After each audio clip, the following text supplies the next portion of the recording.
আমন্ত্রণ জানাচ্ছি চ্যানেল 24 এর নিয়মিত আয়োজন ক্লেমন্ট বেয়ন্ডা গ্যালারিতে। আপনাদের সাথে আছি আমি আশিক রুদ্র। আজ আমরা কথা বলবো বিসিবির একটা নতুন টুর্নামেন্ট শুরু হচ্ছে, পাশাপাশি বিসিবির কিছু সিদ্ধান্ত যেটা আসলে মনে হচ্ছে যে বিসিবি অনেকটাই একা হয়ে যাচ্ছে, ক্রিকেটারদের থেকে বিচ্ছিন্ন হয়ে যাচ্ছে, ক্লাবগুলো থেকে বিচ্ছিন্ন হয়ে যাচ্ছে, সাংবাদিকদের থেকে হয়তোবা বিচ্ছিন্ন হয়ে যাচ্ছে। এটা নিয়ে আমরা কথা বলবো। এই নিয়ে আমাদের সাথে আলোচনা করার জন্য স্টুডিওতে আছেন, আপনারা সবাই তাকে চেনেন, ক্রিকেট বিশ্লেষক, ক্রীড়া সাংবাদিক এবং ধারাভাষ্যকারের রুমে তাকে প্রায় দেখা যায়, মাজুল ইসলাম অমি। স্বাগত জানাচ্ছি আমাদের অনুষ্ঠানে। ধন্যবাদ। দর্শক চাইলে আপনারাও যোগ দিতে পারেন আমাদের আলোচনায়, স্ক্রিনে দেখানো নম্বরে ফোন দিয়ে জানাতে পারেন প্রশ্ন কিংবা মতামত। এবার আমরা মূল আলোচনায় চলে যেতে চাই যে অমি ভাই, যেটা আমরা দেখছি যে একটু মনে হচ্ছে বিসিবির বা বুলবুল ভাইয়ের যে এই কমিটিটা একটু কি বিচ্ছিন্ন হয়ে যাচ্ছে কিনা। আমরা দেখছি যে খেলা ঠিকমতো হচ্ছে না, ডোমেস্টিক ক্রিকেটের কথা যদি বলি, ক্লাবগুলো মনে হচ্ছে একটু দূরে সরে যাচ্ছে বিসিবি থেকে। ক্রিকেটারদের সাথে একটা দ্বন্দ্ব আমরা দেখতে পেয়েছি নানান সময়। আবার গণমাধ্যমকেও দেখলাম যে তাদেরকে একটু বিধিনিষেধ দিয়ে দিয়েছে। সব কিছু মিলে আসলে বোর্ডটা তাদের পরিকল্পনা কি বা কেন তাদের এরকম ডিসিশন হচ্ছে? একটু টাফ টাইম যাচ্ছে, টু বি ভেরি অনেস্ট। এরকম সিচুয়েশন আমার মনে হয় না বাংলাদেশ ক্রিকেট লাস্ট কবে গিয়েছে আমার মনে পড়ে না। সো যদি একটা দুটো ইস্যু থাকতো তাহলে হয়তো ওটা ধরে আগানো তাদের পক্ষে পসিবল হতো, বাট এখন মাল্টিপল ইস্যুস হয়ে যাওয়ার কারণে কিন্তু আপনি একটা দেখছেন, ওখান থেকে আরেকটা বের হচ্ছে, ওখান থেকে আরেকটা ঠিক করতে যাচ্ছেন, আরেকটা বের হচ্ছে। সো ওই জায়গাটা থেকে আপনার, আমি অলওয়েজ বলি যে পলিটিক্স থেকে ক্রিকেটটা একটু আলাদা থাকা ভালো। তাহলে হয় কি যে দেশের ওই ক্রিকেটের ফাংশনটা, অপারেশনটা চালু থাকতো। এখন দেখা যায় যে পলিটিক্স সব জায়গায় ঢুকে যাওয়ার কারণে একজন মানুষের পক্ষে অনেক কিছু করা সম্ভব হচ্ছে না। প্লাস আমরা জানি যে বিসিবি প্রেসিডেন্টের যে পদটা, সেটা একটা মানে গভর্নমেন্টেরও কিছু দিক নির্দেশনা থাকে যেটা তাকে পালন করতে হয়। যেমন ওয়ার্ল্ড কাপের ইস্যুটা যদি বলি, it's completely government issue. So ওইখানে আমি আসলে বোর্ড প্রেসিডেন্টের খুব বেশি কিছু করার থাকে বলে আমার মনে হয় না। বাট আই ফিল যে উনি যেহেতু আইসিসি এসিসিতে কাজ করেছিলেন, সো তার একটা দক্ষতা নিশ্চয়ই কাজে লাগাতে পেরেছিলেন, চেষ্টা করেছিলেন হয়তো মেবি, বাট গভর্নমেন্টের ইস্যুর কারণে হচ্ছে না। বাট আদার দেন দ্যাট যেগুলো হচ্ছে, ওটা আমার মনে হচ্ছে যে আমাদের মানে চেইন অফ কমান্ডটা নাই। এটা একটা বিরাট একটা প্রবলেম হচ্ছে যে সব কিছুই বোর্ড প্রেসিডেন্ট কেন্দ্রিক। প্রেসিডেন্ট তো প্রত্যেকটা জিনিসে গিয়ে গিয়ে ঠিক করে দিতে পারবে না। আমাদের যে স্ট্রাকচার রয়েছে, স্ট্রাকচারে সেই জায়গায় যার যে কাজটা করার, ওটা করার কথা, যেটা সেটা করতে পারছে না। এবং অনেক কন্ট্রোভার্সি হচ্ছে, প্লেয়ারদের নিয়ে অনেক বড় কন্ট্রোভার্সি হচ্ছে। এটা সবচেয়ে দুঃখজনক যে প্লেয়ার এবং বোর্ড মুখোমুখি অবস্থানে। যদি একই পেজে থাকতো তাহলে হয়তো বোর্ডের জন্য আর একটু ইজি হতো যে এই টুর্নামেন্টগুলো অর্গানাইজ করা। আপনি ক্লাব ক্রিকেটের কথাও বলছেন, first division, second division, premier league, ওইখানেও একটা বিগ ইস্যু, ক্লাবের সাথে একটা দ্বন্দ্ব রয়েছে। কেমন জানি মনে হচ্ছে যে সব ঝুলে আছে। মানে ঢাকা প্রিমিয়ার লিগ এত জমজমাট একটা লিগ বাংলাদেশের, সেটা হবে কিনা এটাও কিন্তু একটা অনিশ্চিত। ওইখানেই মানে যে ক্লাবের সাথে একটা বড় একটা দ্বন্দ্ব রয়েছে। এখন অনেকেই বলছে যে ইলেকশনের পর সব ঠিক হয়ে যাবে, জেনারেল ইলেকশনের পর। বাট এটা এরভাবে হওয়া উচিত না যে জেনারেল ইলেকশনের সাথে তো ক্রিকেটটা, মানে আমার মনে হয় না যে মিক্স করা উচিত। হয়তো ক্রিকেটের জায়গায় ক্রিকেট চলবে, ইলেকশনের জায়গায় ইলেকশন চলবে। ওই জায়গাটাতেই আমাদের, আমি এর জন্যই বলি যে আমাদের সব কিছু বোর্ড প্রেসিডেন্ট কেন্দ্রিক। অ্যাটলিস্ট আমাদের ক্রিকেটটা যদি একটা সেপারেট কোনো কিছুর হাতে থাকতো, যেমন ধরেন আমি বারবার বলি যে ডিরেক্টর অফ ক্রিকেট বাংলাদেশ ক্রিকেটের নাই, যে শুধু ক্রিকেটের জিনিসগুলো নিয়ে আগাবে। ওই জিনিসটা কখনো হয়নি। আর আমাদের যে কালচার রয়েছে, যেখানে আপনার মানে সব কিছু উপর থেকে নির্দেশনা না পেলে কেউ কিছু করে না। সো ওই জায়গাটা থেকে আমার মনে হয় যে এই জিনিসটা চেঞ্জ হওয়া দরকার। আপনার কি মনে হয় অস্ট্রেলিয়ান ক্রিকেট বোর্ড আমাদের চেয়ে ছোট না বড়? বড় অবশ্যই। ইংল্যান্ড ক্রিকেট বোর্ড আমাদের চেয়ে ছোট না অবশ্যই, বাট তারা তাদের ক্রিকেটের জায়গায় ক্রিকেট রাখছে, তাদের বোর্ড রিলেটেড কন্ট্রোভার্সি কিন্তু টোটালি সেপারেট। তা আমাদের দেখা যায় যে আজকে একজন বোর্ড ডিরেক্টর একটা কিছু বললেন, তো ওইটার প্রভাব গিয়ে অন্যান্য সেক্টরে পড়তেছে, আমাদের ক্রিকেটারদের উপর পড়তেছে, আমাদের ক্রিকেটের অর্থনীতির উপর পড়তেছে। তো এই জিনিসগুলো আমার মনে হচ্ছে যে সেপারেট হওয়া দরকার।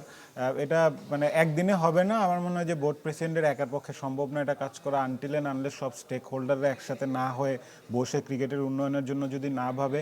প্রতিদিন একটা ইস্যু হতে থাকবে, প্রতিদিন আমরা ওটা নিয়ে কথা বলবো আর কি, ক্রিকেটটা আর আগাবে না। আপনি যেটা বলছিলেন যে ক্রিকেট থেকে পলিটিক্সটাকে আলাদা করা উচিত, কিন্তু আমরা যদি সাবকন্টিনেন্টের কালচারটা দেখি, আপনি অনেক দিন ধরে সাংবাদিকতা করেছেন, মানে মনে হচ্ছে কি যে উপমহাদেশে ক্রিকেট বোর্ডগুলোর প্রধান একজন রাজনীতিবিদ হওয়াটা খুব জরুরি কিনা। কারণ আমরা দেখেছি এরকম রেকর্ড আছে এবং তারা দক্ষভাবেই কিন্তু সামলেছেন। বুলবুল ভাই একটু অন্য ঘরানা থেকে এসেছেন, এই কারণে কি একটু সমস্যা হচ্ছে? সাপোর্ট পেতে তো প্রবলেম হচ্ছে, মানে এটা তো সত্যি কথা যে দেখা যায় যে ওনার একটা ভালো নিয়তে একটা কিছুতে আগাচ্ছে, কিন্তু সাইড থেকে অন্য কেউ তার পাওয়ার মিস ইউজ করে তাকে বলছে যে না এটা এভাবে না এভাবে করলে ভালো হয়। তখন দেখা যায় যে তিনি কিন্তু তাকেও হ্যাপি রাখতে হবে, তার নিজের প্ল্যানটাও আগাতে হবে। এই জিনিসগুলো একটু ডিফিকাল্ট আমার মনে হয়। আমি বারবারই বলি যে ক্রিকেটটা একটু একটু পশ জায়গা, মানে একটু কিন্তু মানে আপনার সব কিছু নোংরামি থেকে দূরেই ছিল সব সময়। আমরা ক্রিকেটটাকে আর যাই করি, ক্রিকেটটা একটু পশ লেভেলে দেখা হতো। ক্রিকেটে যারা ইনভলভ থাকে তারা খুব হাই সোসাইটিতে বিলং করে, তাদের চিন্তা চেতনা ছোটোখাটো চিন্তা ভাবনা নিয়ে তারা থাকে না। আর এখন যেটা হয়েছে যে একটা প্রেস্টিজে পরিণত হয়েছে ক্রিকেট বোর্ডে থাকাটা।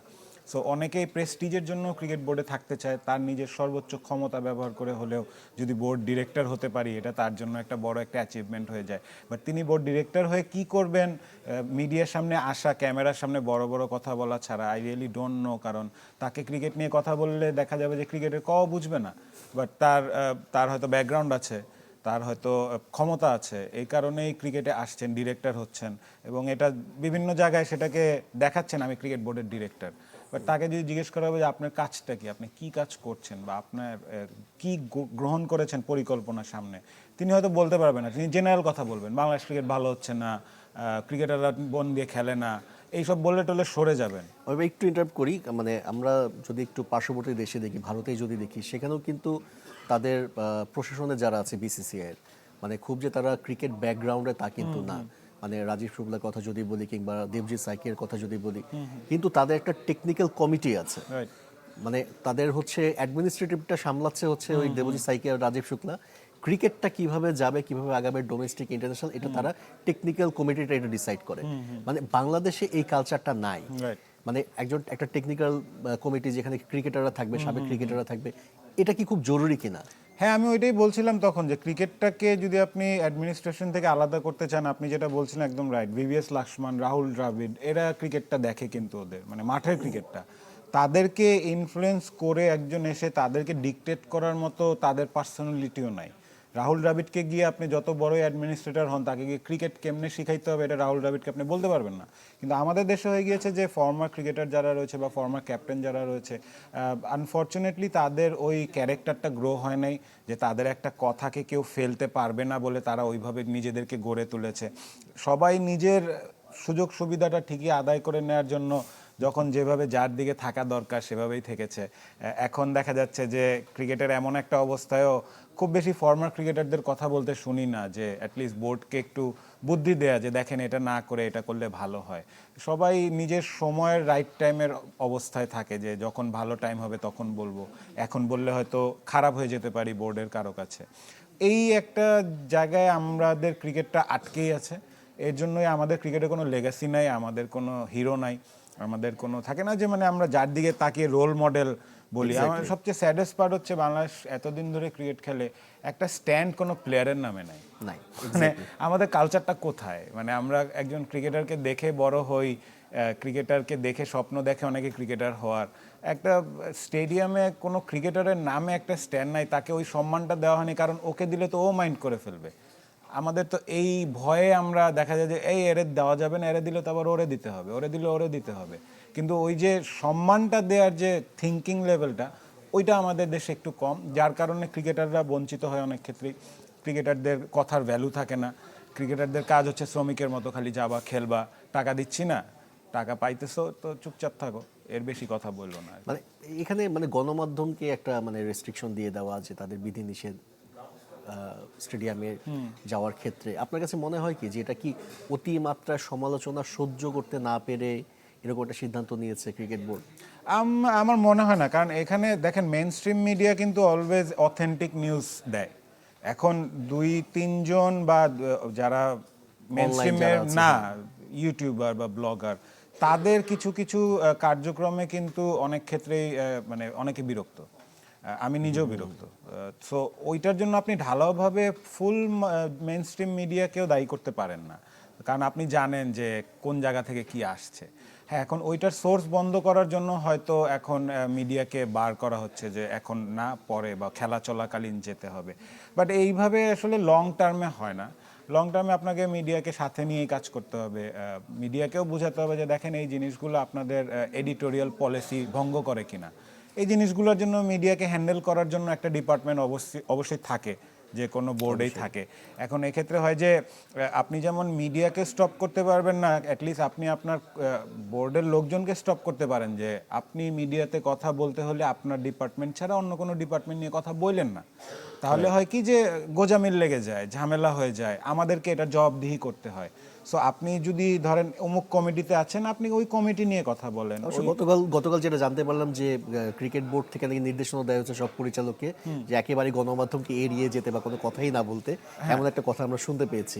মানে এটাও কতটুকু মানে যৌক্তিক মনে হয়েছে আপনার? মানে আপনার দেখেন অনেক ক্ষেত্রে হয় যে মিডিয়ার জন্য হয় যে রেগুলার একটা নিউজ লাগে, রেগুলার একটা আইটেম দরকার হয়, বা ফলো আপ একটা কিছু করতে হয়, মানুষও দেখতে চায়। মানুষও দেখতে চায়। সো ওই জায়গাটা থেকে যখন যেটা প্রয়োজন হবে, ওই ডিপার্টমেন্টের নিশ্চয়ই কেপেবল মানুষকেই দায়িত্ব দেওয়া হয়েছে। এখন তাকে তো আপনি গ্রুমিং করে দিবেন না, ভাই এটা বললেন না, এটা বললেন, তাইলে তো জিনিসটা উনি কেপেবল না। উনি যদি কেপেবল হয়, উনি ওনার লিমিট বুঝেই কথা বলবে। অনেক ক্ষেত্রে হয় যে মিডিয়া আসলে অনেকে কন্ট্রোল করতে পারে না নিজেকে, যে হয়তো এক্সপোজারটা অনেক হাই, সো একটু বলে দেই, একটু মানে দেখাই আমিও অনেক ক্ষমতায় আছি। এই যে মানে নিজেকে বড় ভাবা, অন্যদেরকে ছোট আলোচনায় ভাবা, থাকার চেষ্টা। একটু আলোচনায় থাকা, এটা একটা বিগ রিজন হতে পারে। বাট আমার মনে হয় যে ক্রিকেটীয় কথাবার্তা ক্রিকেটের লোকজনের হাতে ছেড়ে দেওয়া উচিত, অ্যাডমিনিস্ট্রেটিভ কথাবার্তা অ্যাডমিনিস্ট্রেশনের উপর ছেড়ে দেওয়া উচিত। প্রতিদিন বোর্ড প্রেসিডেন্ট কথা বলে, এটাও ভালো লাগে না। ওয়ার্ল্ডের কয়টা বোর্ড প্রেসিডেন্টকে আপনি দেখেন কথা বলতে? বাট উনার উপায় নাই, এখন কি করবে, যে এত এত জঞ্জাল তৈরি হয়ে গিয়েছে। উনার ইমেজটার জন্যই তো তাকে এখানে এনে বসানো, যে তার ইমেজ ভালো, ক্রিকেটের লোক, ক্রিকেটকে হেল্প করবে। ওই জায়গায় অনেক ক্ষেত্রে উনি অসহায় হয়ে যায়, এটাও আমার কাছে খারাপ লাগে। মানে ক্রিকেটার, গণমাধ্যম সবকিছু থেকে মনে হচ্ছে যে ক্রিকেট বোর্ডটা মানে একটা একলা চলো নীতিতে চলছে। মানে সেখানে কিন্তু অবশ্য পাকিস্তানকে মনে হয় পাশে পেয়েছে, বা আমরা যেটা জানতে পেরেছি যে পাকিস্তানের গভর্নমেন্ট একটা সিদ্ধান্ত নিয়েছে যে তারা ভারতের বিপক্ষে ম্যাচটা বয়কট করবে বা খেলবে না, তারা বিশ্বকাপে অংশগ্রহণ করবে। এটা এটা মানে বাংলাদেশকে যে বিশ্বকাপ থেকে বাদ দেয়া, এটারই প্রতিবাদ হিসেবে দেখছেন, নাকি এটা আমার কাছে আপনার কাছে মনে হয় যে এটা ভূ রাজনীতির একটা প্রভাব এখানে তাই আছে? রাজনীতি তো অবশ্যই আছে এখানে। এখন পাকিস্তান তাদের দল ভারী করতে চাচ্ছে। মানে if I say straight forward, যে পাকিস্তানের সাথে এতদিন কিছু একটা হয়েছে যেটা তারা নিতে পারছিল না, হাইব্রিড মডেল, তাদের দেশে ইন্ডিয়া খেলবে না, তারা হোস্ট করলে অন্য জায়গায় ইন্ডিয়ার জন্য একটা ব্যবস্থা রাখতে হয়। সো ওই জায়গাগুলো থেকে পাকিস্তান চিন্তা করছে এখন বাংলাদেশকেও আমরা যদি সেম পেজে নিয়ে আসতে পারি, তাহলে ওয়ার্ল্ড ক্রিকেটে আমরা কিছুটা হলেও ভারতকে চাপে রাখতে পারবো। This is a big reason. আরেকটা হচ্ছে যে বাংলাদেশ যে পজিশনে ছিল, ওই পজিশন থেকে বাংলাদেশ ক্রিকেট বোর্ডের কিছু করার ছিল না, তারাও খুব ভালো করেই জানতো। এই কারণেই এমন কিছু স্টেটমেন্ট তারা দিয়েছে যেটাতে বাংলাদেশ যেন ভাবে যে পাকিস্তান আমাদের সাথে আছে। এখন I don't see a logic যে তারা ওয়ার্ল্ড কাপ খেলবে কিন্তু ইন্ডিয়ার সাথে খেলবে না। মানে তাদের তো প্রথমেই মানে ওই জায়গাটাতেই কোয়েশ্চেন রাখা উচিত ছিল যে আমরা এইভাবে খেলবো না, আমরা ইন্ডিয়া গিয়ে খেলবো, কিন্তু ইন্ডিয়াকেও পাকিস্তানে এসে খেলতে হবে, না হলে আমরা এটার মধ্যে যাচ্ছি না। তারা বাংলাদেশের সিচুয়েশন দেখে এখন ওইটার সাথে তাল মিলিয়ে করছে। এই মুহূর্তে আমাদের মনে হচ্ছে পাকিস্তান আমাদের বন্ধু, বাট যখন পাকিস্তানের আমাদের প্রয়োজন মনে না হবে, তখন কিন্তু আমাদেরকে ছুঁড়ে ফেলে দিতে পারে পাকিস্তান। আপনি কিন্তু এই সিদ্ধান্তটা আপনার কাছে অবাক লেগেছে কিনা যে মোটেও না, কারণ পলিটিক্যাল ইস্যু ছিল। তাদের বোর্ড প্রেসিডেন্ট একজন পলিটিক্যাল লোক, ওই দেশের স্বরাষ্ট্রমন্ত্রী। সো ওই জায়গা থেকে তার ক্ষমতাটা অনেক বেশি। সো তিনি যেটা গার্ডস নিয়ে বলে ফেলতে পারছেন, আমাদের ক্ষেত্রে আমরা 2 দিন সময় নিতে হচ্ছে, আমাদের উপদেষ্টাদের দিয়ে বলাতে হচ্ছে এই কথাটা। সো ওই জায়গাটা থেকে খুব বিশ্রী একটা সিচুয়েশন। ক্রিকেটটা পুরো নোংরা জায়গায় চলে গিয়েছে। ওয়ার্ল্ড ক্রিকেটটা যদি আমি বলি, একটি দেশ, একটি ইন্টারন্যাশনাল ক্রিকেট কাউন্সিলের মতো জায়গায় একটি দেশের এত বড় প্রভাব থাকবে, এটা ওয়ার্ল্ড ক্রিকেটে আমরা একসময় ভাবতাম যে 20টা 25টা 30টা টিম হবে কবে ওয়ার্ল্ড ক্রিকেটে, 30টা দেশ কবে খেলবে। এরকম হতে থাকলে তো বড় দেশগুলা বলবে যে ওখানে রাজনীতি হয়, ওখানে ক্রিকেট খেলবো না আমরা, আমাদের ক্রিকেট খেলারই দরকার বা নেই, সেখানে আমরা হয়তো waste বা of একটা time। দেশের প্রভাব বেশি? রাইট, এটা ওয়েস্ট অফ টাইম এটা। সো অনেকে এইভাবেও ভাবতে পারে, যেটা লং টার্মে ক্রিকেটের জন্য ভালো হবে না। দেখা যাবে যে বিভিন্নভাবে ফ্র্যাঞ্চাইজ লিগগুলো এখন প্রমিনেন্ট হয়ে যাবে, অনেক প্লেয়ার লং টার্মে ন্যাশনাল টিমে খেলতে চাবে না, তারা রিটায়ার করে গিয়ে ফ্র্যাঞ্চাইজ লিগ খেলবে, বা বিদেশে সেটেল হওয়ার জন্য অমুক দেশে বেশি দিন থাকলো, অমুক দেশে বেশি কম দিন থাকলো। তো এই জিনিসগুলো হলে আসলে টাকাই কিন্তু সব কিছু না, অনেক ক্ষেত্রে রেসপেক্টটা অনেক বড় জিনিস। ওই রেসপেক্টটা আসলে এই সাবকন্টিনেন্টে প্লেয়ারদের কম। অবশ্যই একজন দর্শক আছেন আমাদের সঙ্গে যুক্ত হতে যাচ্ছেন। দর্শক, আপনার নাম পরিচয় জানিয়ে প্রশ্ন কিংবা মতামত জানাবেন। আসসালামু আলাইকুম। জি, আসসালামু আলাইকুম। দর্শক শুনতে পাচ্ছেন? ওয়ালাইকুম আসসালাম। জি, আমি শামীম, ঢাকা নাজিমুদ্দিন থেকে বলছি। জি। জি জি। জি জি জি, আমার প্রশ্নটা হলো ভারতীয় ক্রিকেট বোর্ড যেভাবে আমাদের একজন প্লেয়ারকে বের করে দিল, হ্যাঁ, কিন্তু আমাদের দেশ থেকে সাংবাদিকরা বা কেউ আমাদের এর জোরালো প্রতিবাদ জানায় না। আমরা শুধু বিশ্বকাপ খেলা নিয়ে লাটালাটি করছি। তাহলে আমি বলছি আর দেশের মান সম্মানটা বড় না টাকাটাই বড় ভাই? আচ্ছা, দেশের মান সম্মান বড় নাকি টাকা বড়, এটার উত্তর মনে হয় আপনি দিয়েছেন। Right. আমরা তারপরও দর্শকের যে উত্তরটা প্রশ্নটা করেছেন যে সাংবাদিকদের বিষয়, সেটা নিয়ে আমি আপনাকে জিজ্ঞেস করব। বিশ্বকাপ না খেলে যে ক্রিকেটারদেরকে এই টুর্নামেন্ট, মানে আপনার কাছে মনে হয় যে ক্রিকেটাররা আসলে সেই মন থেকে সেই স্পিয়ার থেকে তারা খেলতে পারবে? সেম লেভেলের ইন্টেন্সিটি তো থাকবে না, কারণ ওটা ইন্টারন্যাশনাল টুর্নামেন্ট, এটা একটা ডোমেস্টিক টুর্নামেন্ট, বাট একটা কম্পেনসেট করার একটা উদ্দেশ্য বোঝা গিয়েছে বোর্ড মানে শুধুমাত্র তাদের একটা আর্থিক Right. ক্ষতিপূরণটা। রাইট, মোটামুটি এটা নিয়ে কোয়েশ্চেন হচ্ছিল যে ওয়ার্ল্ড কাপ না গেলে এই আর্থিক যে ক্ষতিটা হবে এটা কিভাবে পুষিয়ে দেওয়া হবে। সো খেলার মাধ্যমেই দিচ্ছে, which is a good thing, কারণ কিছু না করার চেয়ে তো খেলা ভালো। ওই জায়গাটা থেকে প্লেয়াররা খেলার মধ্যে থাকবে, সামনে আমাদের খেলা রয়েছে আরও। সো ওই জায়গাটা থেকে প্লেয়ারদের জন্য ডিমোরালাইজিং যে যখন দেখবে ওয়ার্ল্ড কাপ হচ্ছে তারা কিছু খেলতে পারছে না, এটা খুবই মানে হার্টনিং তাদের জন্য। ওই জায়গাটা থেকে নট আ ব্যাড মুভ যে একটা টুর্নামেন্ট হচ্ছে, বাংলাদেশে ক্রিকেটটা সচল রাখার জন্য একটা উদ্যোগ রয়েছে, ভালো পেমেন্ট দিচ্ছে, মানে টাকা পয়সা অনেক দিয়ে যেটা 2.5 কোটি আমরা টাকার শুনতে পাচ্ছি মতো। যে 2.5 কোটি টাকার প্রাইজ সো মানি, ইট এটা ইজ আ এটা বিগ অনেক বড়। থিং। হ্যাঁ। তিন টিমের একটা টুর্নামেন্ট 3 দিনের জন্য একজন প্লেয়ার যদি এরকম অ্যামাউন্ট পায়, এটা খুবই ভালো, প্লেয়ারদের জন্য ভালো। বাট এটা আসলে লনজিভিটি বা লং টার্ম যদি আপনি হিসাব করেন, এটা লং টার্ম প্ল্যানিং এর অংশ না। এটা এই মুহূর্তে এই সময়টাকে যাতে কাটিয়ে দেওয়া যায় প্লেয়ারদেরকে মানসিকভাবে আর্থিকভাবে, যে তাদেরকে খেলার মধ্যেও রাখা যায়, এটা একটা which is not a bad move. ঠিক আছে, এটা এখন এই পরিস্থিতির জন্য এটা সবচেয়ে মানে মনে হচ্ছিল যে ইম্পর্টেন্ট হবে, এটা করে দিলে হয়তো প্লেয়াররা কিছুটা হলেও লাভবান হবে আর্থিকভাবে, সেটা করেছে। খেলার মধ্যে থাকাও ভালো, বাট আমার মনে হচ্ছে যে মানে লিগ হলে ভালো হয়। লিগ হলে হয় কি যে কম্পিটিটিভনেসটা বাড়বে, এটা ওরা জানবে যে আমরা নিজেদের মধ্যেই খেলছি, খুব বেশি স্টেকে নাই। কিন্তু হ্যাঁ, হয়তো আর্থিক দিক থেকে ভাবতে পারে যে হ্যাঁ জিতলে 1.5 কোটি টাকা পাবে ফাইনাল চ্যাম্পিয়ন দল, ঠিক আছে, বাট মোটিভেশন ওয়াইজ ওই লেভেলের মোটিভেশন নাই। আমার মনে হচ্ছে যে লিগটা আর একটু স্ট্রং করে, আরও প্লেয়ার ইনভলভ করে, আরও মাঠ ইনভলভ করে যদি করা যায়, তাহলে দেশের ক্রিকেটটা আর একটু মানে ঢাকা সেন্ট্রিক থেকে একটু বের হবে। পুরো খেলাগুলো তো ঢাকাতেই, সব মিরপুরে হচ্ছে। সো ওই জায়গাটা থেকে যদি 5টা টিম হতো, যদি 2-3টা ভেন্যুতে খেলা হতো, হয়তো আরেকটু ছড়াতো জিনিসটা, বাট অ্যাটলিস্ট একটা উদ্যোগ নিয়েছে, এটা প্রশংসনীয়। মানে আপনি যেটা বলছেন যে একটা আর্থিক ক্ষতিপূরণ ক্রিকেটারদের, একজন ক্রিকেটারের সাথে আমার কথা হয়েছিল, আমি নামটা প্রকাশ না করি, তিনি যেটা বলছিলেন যে যদি বিসিবির প্রতি ক্রিকেটারকে 1 কোটি টাকা করেও দেয়, তারপরেও আসলে আমাদের সেই আক্ষেপটা মিটবে না যে আমরা ওয়ার্ল্ড কাপে খেলতে পারছি না। মানে এই আক্ষেপ নিয়ে তারা মাঠে নামবে, মানে এটাকে আপনি কিভাবে দেখছেন? এটা তো বললামই, মানে এটা আমাদের টেস্ট স্ট্যাটাস পাওয়ার পর থেকে আমরা কোনো ওয়ার্ল্ড কাপ মিস করিনি। ইনফ্যাক্ট 1999 থেকে আমরা কোনো ওয়ার্ল্ড কাপ মিস করিনি। ওই জায়গাটা থেকে একটা রাজনৈতিক কারণে ওয়ার্ল্ড কাপ মিস হওয়া প্লেয়ারদেরও হাতে নাই। দেখেন, অনেক ক্ষেত্রেই প্লেয়াররা অসহায়, আমি বারবার এটাই বলি যে প্লেয়ারদের দিকটা আসলে ওইভাবে কেউ দেখে না, বাট খেলতে যায় তারা, নিরাপত্তার হুমকির মধ্যে পড়তে হবে তাদের, বা নিরাপত্তাজনিত চিন্তা রেখে সরিয়ে ক্রিকেট খেলতে হবে তাদেরই। ডিসিশন মেকাররা তো ডিসিশন নিয়ে নেয়, বাট ওইটার ইমপ্লিকেশনটা যারা মাঠে থাকে তাদেরকে করতে হয়। ওই সিচুয়েশনে বা এই মন মানসিকতা নিয়ে তারা ভালো মনে খেলছে না খারাপ মনে খেলছে, এটাও একটা ব্যাপার ছিল, যার কারণে গভর্নমেন্ট ওয়াইড ডিসিশন, তো এর জন্য প্লেয়াররা কিছু বলতে পারবে না। এটাতে আমি প্লেয়ারদের কিছু বলারও নাই, তারা দেখবেন যে আপনি এমপ্লয়ি, আপনার এমপ্লয়ের এগেনস্টে কিছু বলতে পারবেন না।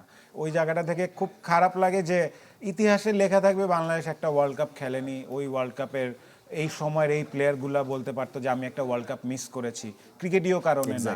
সো এইটা সারা জীবন থাকবে বাংলাদেশ ক্রিকেটে। অবশ্যই এটা এই ইতিহাসটা থেকে যাবে, এবং ক্রিকেটারদের কথা যদি বিসিবি আরেকটু চিন্তা করে বা ক্রিকেটের স্বার্থটা যদি একটু চিন্তা করে, তাহলে হয়তো বা বাংলাদেশের ক্রিকেটটা আরেকটু এগিয়ে গেলেও যেতে পারে। এই প্রত্যাশা নিয়ে আমরা শেষ করছি। Beyond lemon beyond the gallery আর তোর সঙ্গে থাকার জন্য ধন্যবাদ সবাইকে।